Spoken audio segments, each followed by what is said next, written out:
Bismillahirrahmanirrahim. Assalamualaikum warahmatullahi wabarakatuh. So untuk pembelajaran kita hari ini, cikgu akan pergi kepada bidang pembelajaran 3.0 iaitu elektrik. Standard kandungan 3.1, arus dan beza keupayaan. Apa yang kita nak belajar pada hari ini ada 5 perkara. Yang pertama, menerangkan maksud medan elektrik. Kemudian yang kedua, memerihalkan kekuatan medan elektrik E besar. Itu simbol dia. Kemudian yang ketiga, menerangkan kelakuan zarah bercas di dalam suatu medan elektrik. Maksud dia apa? Apa yang berlaku kepada zarah bercas ini apabila zarah tersebut berada dalam medan elektrik. Kemudian yang keempat, kita nak definisi arus elektrik. Dan yang kelima, kita nak definisi beza keupayaan. Baik. Kita pergi dulu yang pertama. Menerangkan maksud medan elektrik. Buku teks kamu muka surat 90. Terus rujuk buku teks kamu. Muka surat 90. So kita tengok yang pertama, maksud medan elektrik. So, medan elektrik adalah kawasan, satu kawasan di mana suatu zarah bercas akan mengalami daya elektrik. So, keyword dia apa? Zarah bercas. Zarah bercas mengalami daya elektrik. So, itu adalah keyword medan elektrik. Baik, kita tengok. Rajah 3.2. Rajah 3.2. Kita ada dua zarah yang bercas positif. Kemudian kita ada zarah bercas negatif. So, untuk zarah bercas positif, so anak panah ini digunakan untuk mewakili kelakuan zarah tersebut lah. Anak panah keluar daripada cas tersebut. Manakala untuk zarah bercas negatif, anak panahnya ke arah dalam. So kalau kita lihat garis-garis medan elektrik ini tidak bersilang antara satu sama lain. Kemudian kalau kedua-dua cas ini didekatkan, cas positif ataupun garis medan elektrik itu akan bermula daripada positif, akan keluar daripada positif, kemudian dia akan masuk ke zarah yang bercas negatif. So macam inilah dia punya anak panah. So ingat tadi yang pertama, garis medan elektrik tidak bersilang. Kalau kita lihat dia tersusun cantik lah. Kemudian yang kedua, permulaan garis medan elektrik itu daripada positif kepada negatif. Kemudian kita tengok rajah 3.3 ini adalah corak-corak medan elektrik. Dan kalau kita lihat tidak ada langsung persilangan antara cas-cas tersebut. Dua zarah dengan cas yang berbeza. So kita tengok tadi permulaan daripada cas positif pergi ke cas negatif, anak panah dia. Kalau kita tengok lukisan lukisan garis-garis medan elektrik ini juga memberi gambaran tertentu lah. Kalau kita tengok kawasan yang dekat dengan cas tersebut, garis medan elektriknya lebih dekat berbanding dengan yang jauh. Ini yang jauh. Kekuatan medan magnet nanti dia menggambarkan kekuatan medan magnet itu tersendirilah. Kemudian kita lihat dua zarah cas yang sama. Zarah cas yang sama. So tidak ada persilangan. Kemudian zarah dan plat satah. Yang ini bukan antara zarah dengan zarah, tapi zarah dengan plat satah bercas. Ini casnya adalah negatif. So sama juga bermula daripada cas positif, dia akan pergi ke negatif. Okey. So kalau kita lihat, okey, bentuk zarah cas tu bentuknya bulat. Okey. Yang dekat garisnya adalah garis terus sahaja. Tapi bila dia jauh, so dia akan ada lengkungan. Okey. Kemudian dua plat satah yang keempat ni, dua plat satah selari dengan cas yang berbeza. Okey. Sama macam cas positif dengan negatif, cuma kalau kat sini kita tengok corak dia adalah lebih flat ataupun lebih lurus berbanding dengan corak zarah cas positif dengan negatif. Okey, positif dengan negatif. Okey, so tadi berkaitan dengan medan elektrik. Okey, kemudian yang seterusnya kita nak tengok kekuatan medan elektrik. Okey, kekuatan medan elektrik. So, kalau kita lihat yang pertama ni, okey, daya elektrik yang bertindak ke atas cas uji positif dan medan elektrik. Okey, so yang ini adalah cas positif. Okey, cas positif. Kemudian kita bawa satu lagi cas positif. So, apa yang berlaku? Sebab dia cas yang sama, maka akan wujud daya tolakan kepada cas yang kedua tu lah. Okay, kemudian rajah yang kedua, ini adalah cas negatif. Kemudian satu zarah bercas positif dibawa mendekat kepada zarah negatif tadi, maka akan wujud daya tarikan. Okay, so sama sajalah konsep dia. Kalau cas yang sama menolak cas yang berlawanan ataupun cas yang berbeza menarik. Okey, baik. So apa dia kekuatan medan elektrik? Okey, so kekuatan medan elektrik simbolnya E besar. Okey, ditakrifkan sebagai daya elektrik yang bertindak. Okey, daya kita tahu F. Okey, ke atas seunit cas positif yang terletak pada titik itu. Okey, so dalam rumusnya kita tulis dia sebagai E sama dengan F over Q. Okey, Q kuantiti cas elektrik, F adalah daya elektrik. Okey, kemudian E tadi yang kekuatan medan elektrik. Okey, so apa unit dia? Newton per Coulomb. Okey, and C besar negatif 1. Okey, baik. Okey, seterusnya kita tengok pula medan elektrik di antara dua plat yang selari yang bertentangan cas. Okey, kalau yang ni tadi kita cerita tentang kekuatan medan elektrik bagi dua cas. Okey, dua cas positif negatif. Okey, yang ini kita cerita tentang medan elektrik di antara dua plat yang bercas berbeza, cas yang berbeza.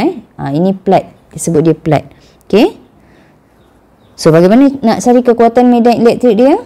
Okey, kita tengok kekuatan medan elektrik yang dihasilkan oleh dua plat bercas yang selari ialah V per D. Okey, V ni apa? Beza keupayaan merentasi dua plat ni. Okey, berapa beza keupayaan dia? Kemudian kita bahagikan dengan jarak antara dua plat selari. Okey, jarak antara dua plat selari. Okey, so kita ada dua lah sini. Rumus untuk kekuatan medan elektrik. Okey, kenapa dia berbeza? Kita tengok cas tersebut. Satu cas elektrik ataupun cas positif. Yang kedua, kekuatan medan elektrik itu pada dua plat. Okey, dua plat yang bercas selari. Okey, so rumus yang pertama tadi E sama dengan F over Q. Okey, equation yang kedua E sama dengan V per D. Okey, so ini kedua-dua adalah kekuatan medan elektrik. Okey, selesai untuk isi kandungan pembelajaran yang kedua, iaitu memerihalkan kekuatan medan elektrik E.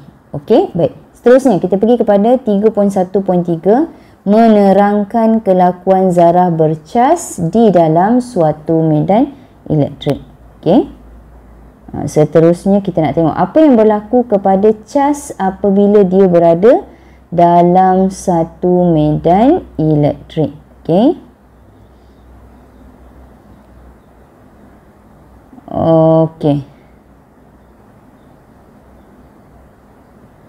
Okey, so kita tengok kesan medan elektrik ke atas bola polistrena bersalut logam. Okey. So kita ada satu bola polistrena. Okey, sepatutnya untuk yang ni kita boleh buat eksperimen yang didemonstrasikan oleh cikgu. Okey, tapi kita tangguhkan dulu. Jadi kita belajar teori dia lah dulu. Okey. So, macam mana nak tengok kesan ataupun kelakuan zarah bercas dalam satu medan elektrik? Dia digambarkan dengan menggunakan bola polistrena ni lah. Okay. So bola polistrena ini bersalut logam, kemudian dia dibawa ke dua plat yang berlainan cas, iaitu cas positif dan cas negatif. Okay. So apa yang berlaku? Okay, apabila bola polistrena disesarkan, okay, disesarkan maksudnya apa? Dia gerakkan lah. Okey, kita gerakkan bola ini pergi ke plat positif. Okey. Disesarkan menyentuh plat logam bercas positif dan dilepaskan. Bola tersebut akan berayun berulang-alik di antara kedua-dua plat logam sehingga bekalan kuasa dimatikan. Okey. Yang kedua, semasa bekalan kuasa dihidupkan, bola polistrena bersalut logam berada di antara kedua-dua plat logam yang bercas dan tidak bergerak. Bola tersebut berada dalam keadaan neutral. Okey. So, bola ni berada dalam keadaan neutral. Okey. Masa bila dia berada dalam keadaan neutral? Bila tidak ada bekalan kuasa lah. Okey.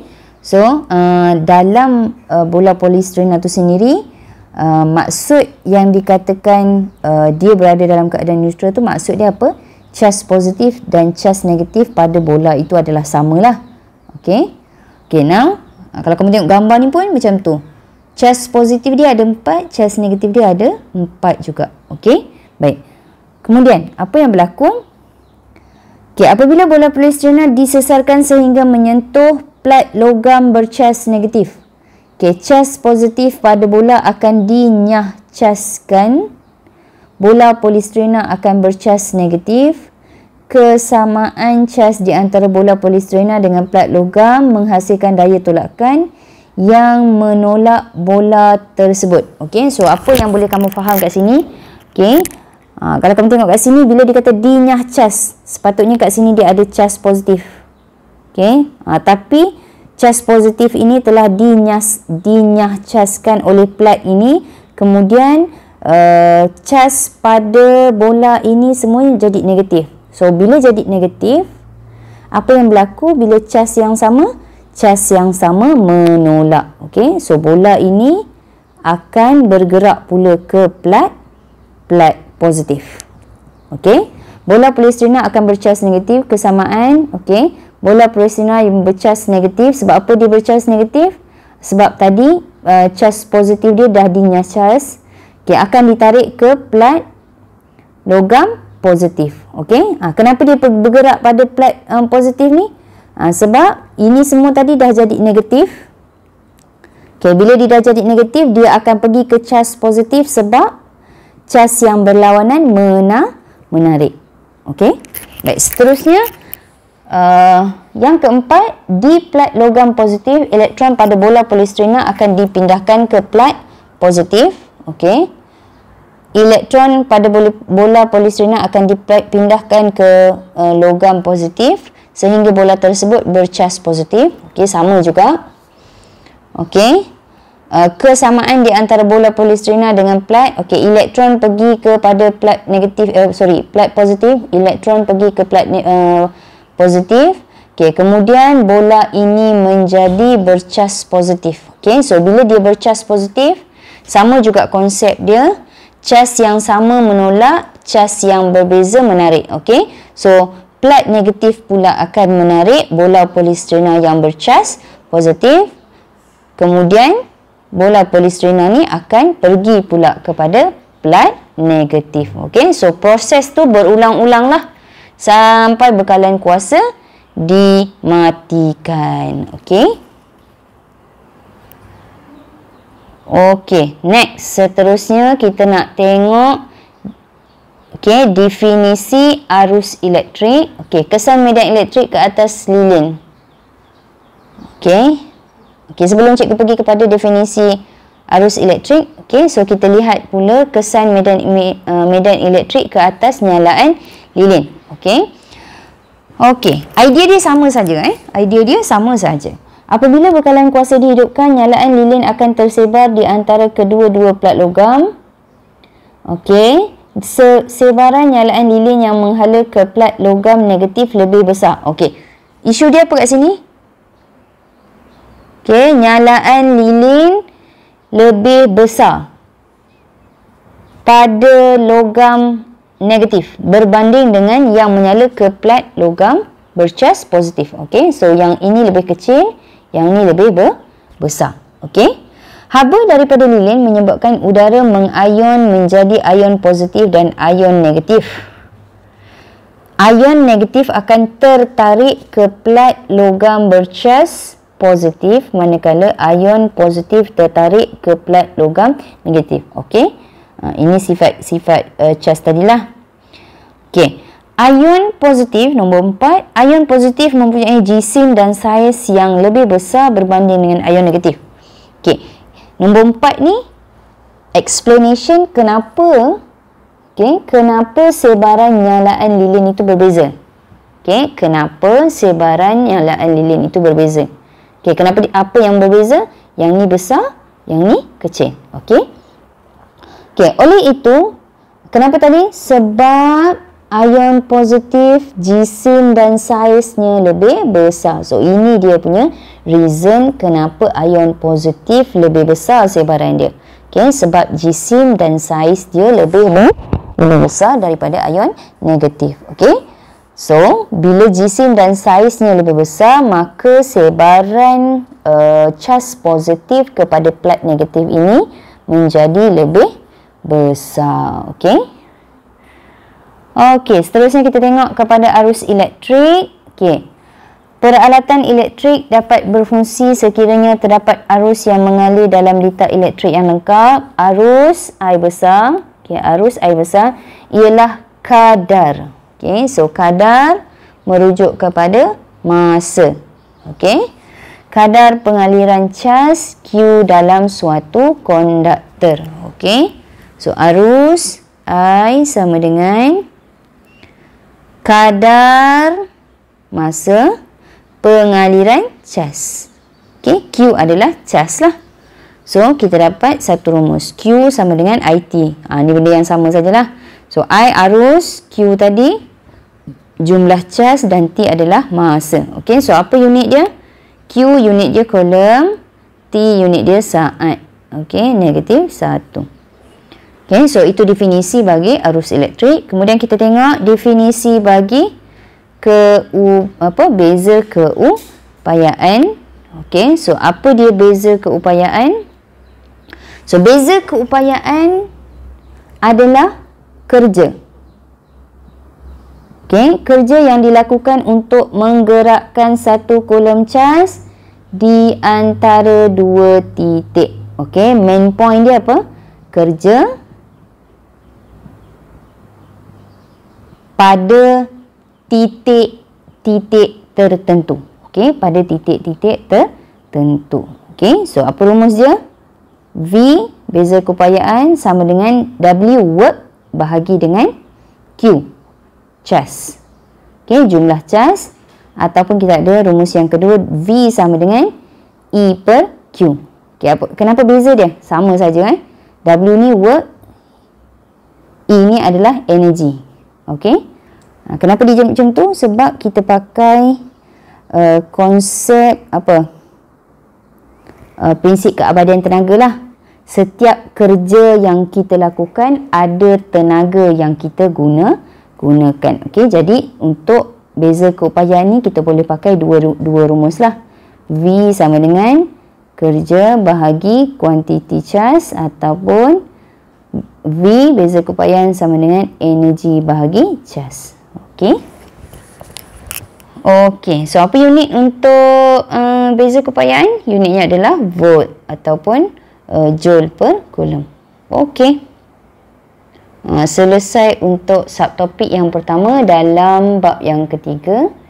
Standard kandungan 3.1, arus dan beza keupayaan.